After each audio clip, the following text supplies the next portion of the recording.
दुनिया के 3 बड़े नेता चीन में मौजूद हैं। भारत के प्रधानमंत्री नरेंद्र मोदी, रूस के राष्ट्रपति व्लादिमीर पुतिन और चीन के राष्ट्रपति शी जिनपिंग।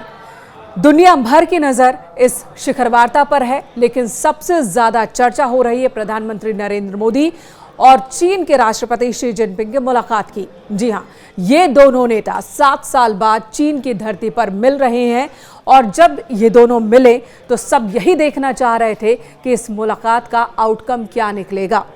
और उससे पहले चीन के राष्ट्रपति ने जब प्रधानमंत्री नरेंद्र मोदी का स्वागत किया तो किस तरह से दोनों मिले, क्या बॉडी लैंग्वेज रही इनकी, किस तरह से इन्होंने फोटो सेशन करवाया, बारीकी से अब इसका विश्लेषण पूरी दुनिया में किया जा रहा है। ये तस्वीरें हम आपको दिखा रहे हैं, आप देखिए जरा। जब प्रधानमंत्री नरेंद्र मोदी चीन पहुंचे तब उनका रेड कारपेट से वेलकम किया गया।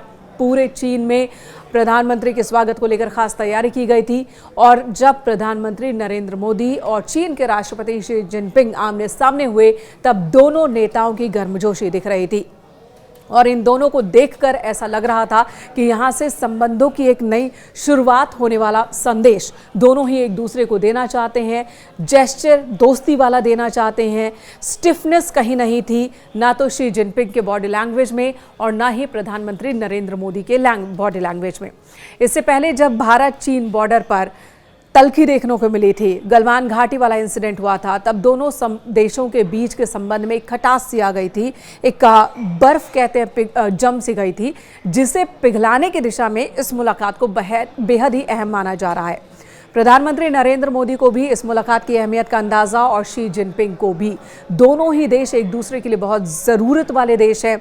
शी जिनपिंग जानते हैं कि भारतीय बाजार चीन की अर्थव्यवस्था के लिए बेहद ज़रूरी है, तो वहीं भारत को भी चीन की ज़रूरत है। अब ये ज़रूरत किस हद तक पूरी होती है, ये तो मुलाकातों के कई दौर के बाद बात सामने आएगी। लेकिन फिलहाल बॉडी लैंग्वेज की अगर बात की जाए तो देखिए, प्रधानमंत्री नरेंद्र मोदी जो मुस्कुराते हुए हाथ मिलाते दिखे शी जिनपिंग से। शी जिनपिंग ने भी गर्मजोशी से उनका स्वागत किया। दोनों ने एक दूसरे से हैंडशेक किया और उसके बाद फोटो सेशन करवाया। इसका विश्लेषण हो रहा है कि क्या शी जिनपिंग का ये जेस्चर भारत को ये संदेश दे रहा है कि हाँ, चीन और भारत एक साथ आए तो दुनिया में बहुत कुछ बदल सकता है। जिस तरह से अमेरिका को रोकने के लिए चीन को भारत की ज़रूरत है, वैसे ही चीन को रोकने के लिए अमेरिका को भारत की ज़रूरत है। भारत की ज़रूरत तो दोनों ही देशों को है। और यही बात चीन के राष्ट्रपति ने कही भी कि अगर ड्रैगन और हाथी साथ आ जाए तो बहुत कुछ बदल सकता है। दुनिया के वर्ल्ड ऑर्डर की तरफ भी उनका ये संदेश है। इससे पहले प्रधानमंत्री नरेंद्र मोदी शनिवार को ही चीन पहुंच गए, तियानजिन, जहां पर एयरपोर्ट पर उनका भव्य स्वागत किया गया, रेड कारपेट वेलकम किया गया और यहां पर सांस्कृतिक प्रस्तुति भी दी गई। बड़ी संख्या में भारतीय समुदाय के लोग भी पहुंचे थे। हाथों में तिरंगा थामे भारत माता की जय के नारे लगे चीन की धरती पर और प्रधानमंत्री का स्वागत हुआ। रविवार को यानी कि आज 2 दिवसीय शंघाई सहयोग संगठन की शुरुआत हो रही है। इससे पहले शी जिनपिंग और पीएम मोदी की मुलाकात हुई, जिस पर दुनिया भर की निगाहें हैं। 7 साल बाद दोनों नेता आमने सामने थे चीन की धरती पर। इससे पहले रूस में मुलाकात हुई थी, लेकिन चीन की धरती पर 7 साल बाद की ये मुलाकात है। आपको बता दें कि शंघाई सहयोग संगठन एससीओ की स्थापना 2001 में हुई थी और इसके सदस्य देशों में भारत, चीन, रूस, पाकिस्तान, ईरान और मध्य एशियाई देश शामिल हैं। भारत 2017 में इसका सदस्य बना और 2022-23 में भारत ने अध्यक्षता भी की है।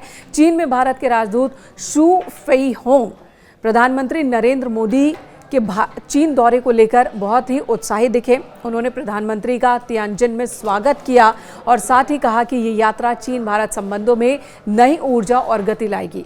शू ने सोशल मीडिया मंच पर ये बातें कही और कहा कि प्रधानमंत्री मोदी का चीन में स्वागत है। हमें भरोसा है कि ये यात्रा चीन भारत संबंधों में नया मोमेंटम डालेगी। ये उम्मीद चीन की ओर से भी जताई जा रही है और जो भारत के लिए कह सकते हैं कि एक अच्छा संदेश भी है।